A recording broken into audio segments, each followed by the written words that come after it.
Hi guys, welcome to my channel. I am in my Tesla, my 22 Model Y.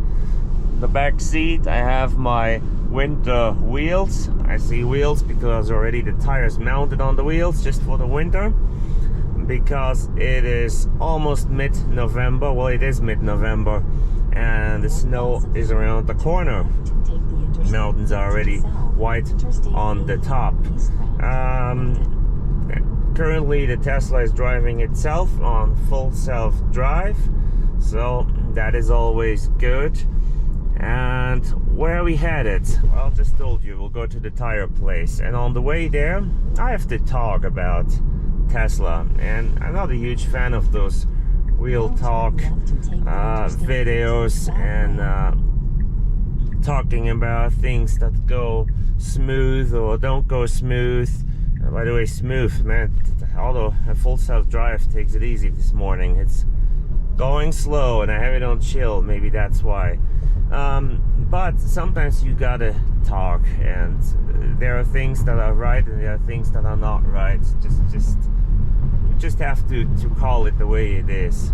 So yeah, let's just start talking about it. Now, this Tesla here got a big crack in the windshield, and I have glass coverage on my insurance. The deductible is $100.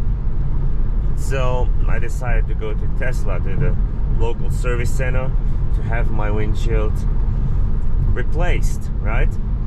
So it also had a couple other things. For example, there was an upper control arm that was torn and made sound, and I thought, well, let's have that done at the same time since I'm already there, so let's all do it at once. So yeah, there's so much to say. So far so good. I got there, I got checked in over the app, and just perfect. You know, I like Tesla. The system is very efficient, very easy. Got right checked in, got everything done really smooth. Everyone was super friendly. They have a lounge with some food and some snacks and some drinks and whatever you want, you know. Everything was smooth. I got a loaner, it was ready, and it was an expensive loaner. It was a Cybertruck, brand new one, 30 miles on it only, so didn't ask for it, but if I get it, I'll take it. Everything was good. Drive off. It takes a little longer than I thought it would take, but since I got a nice new vehicle, I mean, nice depends on what if you like it or not, but I got a loaner car. Most don't give you one, so I didn't complain. So time has come, repair's done, it says it on the app. I go back, I pay over the app, everything's smooth, everything fine, everyone is friendly, drive the vehicle out, and it shows that autopilot doesn't work anymore, full self-drive doesn't work, because the camera, one of the cameras is has a malfunction. I don't know the exact word. If I find a screenshot of the pictures I took, I'll show him. So I went back in, they said, oh, that's not normal, are you sure it just can't connect? Fine, here, there, let's have someone look at it. So a guy comes back, he said, I did something completely unrelated on your vehicle, it has nothing to do with the camera. And I said, yeah, that's correct, you're right. I don't know why it's not working.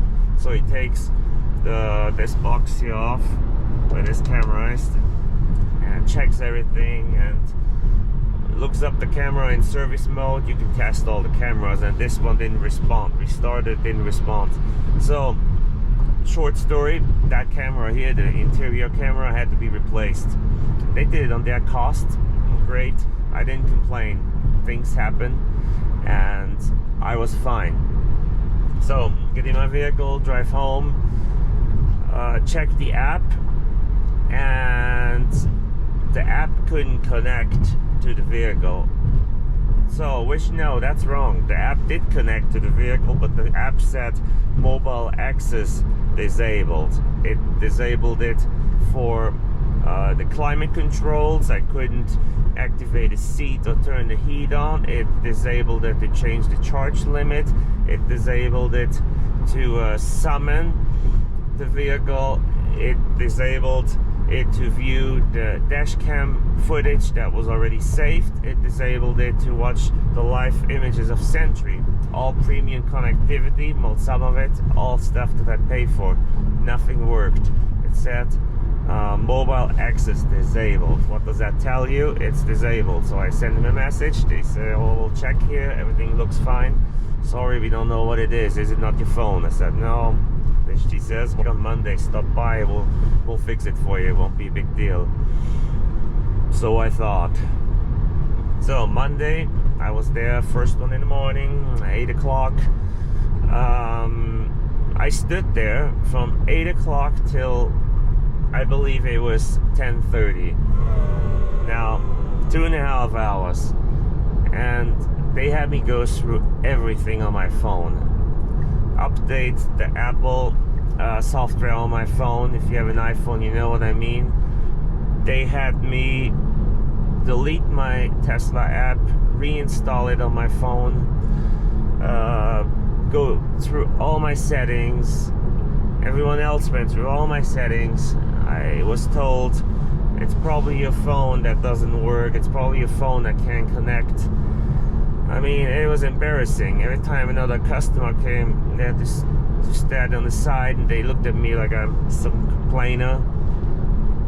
I really felt stupid. I told them, you know, it can't be my phone, and here's why. I tried it with a different old phone, exactly the same. I tried it with my wife's phone. She has a Tesla app on her phone, and she is one of the drivers, so you can assign drivers on your Tesla app. And her phone and her driver profile says mobile access disabled. Yeah, they asked if the car has been reset. Yes, it has, but that didn't help. So I told them it has to be something that my profile and my car won't communicate.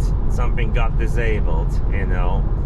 I asked for some technical help of some people that know a lot about Tesla. They gave me some hints that there could be a lockout activated in Toolbox, the software that Tesla uses. The text sounds like that would be it, but no. They said, no, that's fine. Everything works here. So I'll give you a loaner vehicle again, and we'll see what we can do. So I got the Model 3 Performance this time. Drove away. I missed almost all day at work. Terrible. I was just not in a good mood, of course, you know, because I knew that something is weird. So a couple hours later, got messages, sorry, everything is great on our end. It must be your phone. I mean, it doesn't make you mad. So drove back. They looked at the vehicle, and guess what? I just got a rock chip here, right there on the windshield. You know, brand new glass. I mean, doesn't that make you mad? It's probably from this truck here. I don't know where it came from, but oh well. I just have to fill that one. I'll stop at Safe Light or somewhere. So I went back, and the same game started again. You know, same game with my phone. Everyone looking at it, everyone trying to figure out why it's not working, and everyone telling me same excuses, that it's probably my phone. You know, I had to go check my phone again, update it again, and then after a whole hour again, one of the techs, there was 4 standing around at that time. One of them says something about codes that the car throws, and looked at them, and that it's locked out by, I think, a pin, he explained. So that was the reason. Pushed the button, the car worked, everything was fine. So told me before the customer comes and pays, they have it in the lockout mode, where they put a code on the vehicle, so that there's a code on the vehicle, like a code actually with numbers on the screen, that the customer can't come and drive away with a vehicle that's not been paid for. Makes sense. So when I paid, she claims she removed that, and I believe her, because when I got in the vehicle there was no code. then, although somehow the car didn't completely take it out, I guess, because it wouldn't work. Okay, hold on 1 second. All right, I'm back. There was an unmarked police car that don't want to drive next to it. They're filming, you know, on full self-drive. I mean, I can, you know, but legally you can here, but it's just looks weird. So she removed the code, but the car didn't take the block out to explain in easy words, and kept disabling the mobile access. It's the thing that the phone app said the whole time. So that was it. So they all just laughed and chuckled and said, "Oh, I'm so sorry." And I believe they were sorry because I wasted their time and they wasted mine. Big deal. But the thing is, you know, who's the customer? It's me, and please just trust your customers. You know, if your customer tells you by the 10th time that his phone works fine and you've seen it and you saw him reinstalling everything, then do trust him and don't make you feel like he's an idiot and he doesn't have a clue, and make him waste, you know, a day at work and come back that many times and stand there for hours. That's not all right. That's not okay. Or at least call a supervisor or someone who has a little bit more knowledge. So I don't think that was good. That was not good at all. Yeah, there needs to be people that have a little bit more insight and look through things instead of just taking the easiest route and saying, "Oh, it's probably the customer's phone. He does not know how a phone works." Maybe he doesn't have Bluetooth on. Maybe he's that stupid. You know, that's not cool. So yeah, do I still like Tesla? I do. This Tesla is a very innovative company. I mean, I love how efficient they are, how good they are. I love how the vehicles work, all the technology on them. They're not always without flaws. You'll know that. There's a whole political discussion about Tesla, but I'm not talking about that. I'm talking about the vehicles themselves and the technology. So, and that I like. And do I like the people at the service center there? Well, yeah, they were all nice. They were all super nice. And you know, they didn't know what was happening, or they wouldn't have done that. Nobody did this on purpose. But it was frustrating, and it could have been easily avoided. And that's what I put blame on. This was not cool to let me wait that long and treat me like I am completely oblivious and have no clue about anything. So yeah, and if anyone from Tesla watches this, please do something. Please train people better, and if something like this happens, offer something to the customer. I mean, I wasted my day at work, I wasted my time, I wasted my nerves. It was not a good experience. Nobody offered me anything for it. So you offered me a loaner vehicle the second time too, but I think it was more to get rid of me, so I wouldn't stand there telling you that my phone is fine, which was probably annoying, but oh well, I don't feel too bad. After the tire place, I will show you the tires I put on, and I will also show you the upper control arms that got replaced. And by the way, there we have another issue. Oh wow, that was really tight there. There we have another issue. I did not buy the extended warranty because everyone says that's not really needed. So I was barely out of warranty when this happened with the control arm. Isn't that irritating? I was 260 miles out of the warranty and not even a year out of the warranty, and I would have had to pay the full price, but I asked if they can do a goodwill repair, and they did. So I don't know what they reduced, because it kept changing the estimate. It went from extremely expensive to low to I don't know. At the end I paid $313 for the control arm on the passenger and on the driver's side, and that's with the tags and with the labor, so that sounds like a fair price. At least that was a good experience, and I'm happy they people at Tesla did that for me, so thanks for that. So let's get out of the vehicle after the tires and look at it, and then we'll call it a day. Hold on guys, before we do that, I forgot something.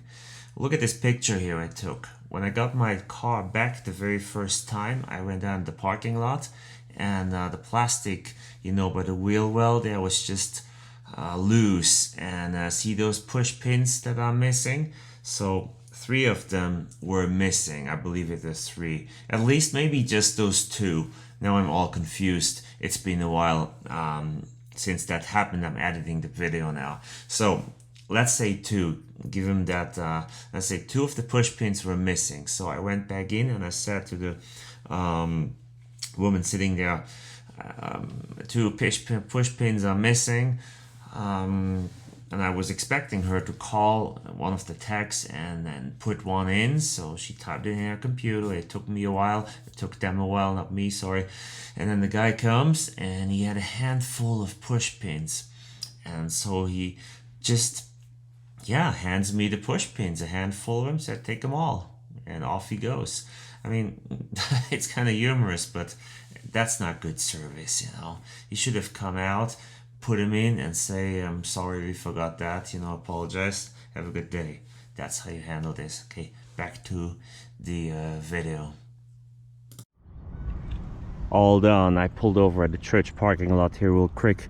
I went to Safelite and had that rock chip fixed. You see it? It's right there. And I have to say, that was getting pretty big and it already started cracking a little bit. The guy here took me in, man, he did a good job. I can't even see it. At a second glance, I could see where I was, but first glance and also from the inside of the vehicle, I could not tell where it was. These are my winter tires here. They are still the same ones that I had the previous years. They're Nokian Haka Pelita, I think they call it, and it has an EV. It says EV on it too. It's the R5s. They're pretty good ones. I mean, this might be the last season I drive them, I don't know. This here is the upper control arm that has been replaced by Tesla, so apparently that was responsible for the noise it made when it was turning. And since they don't replace it just on one side, they did both sides. Alright, so enough for today. Hope the snow comes, we need it here, and I hope all of you stay safe out on the road. So thanks for watching, thanks for the support. Please comment, please like, it helps me, and see you soon.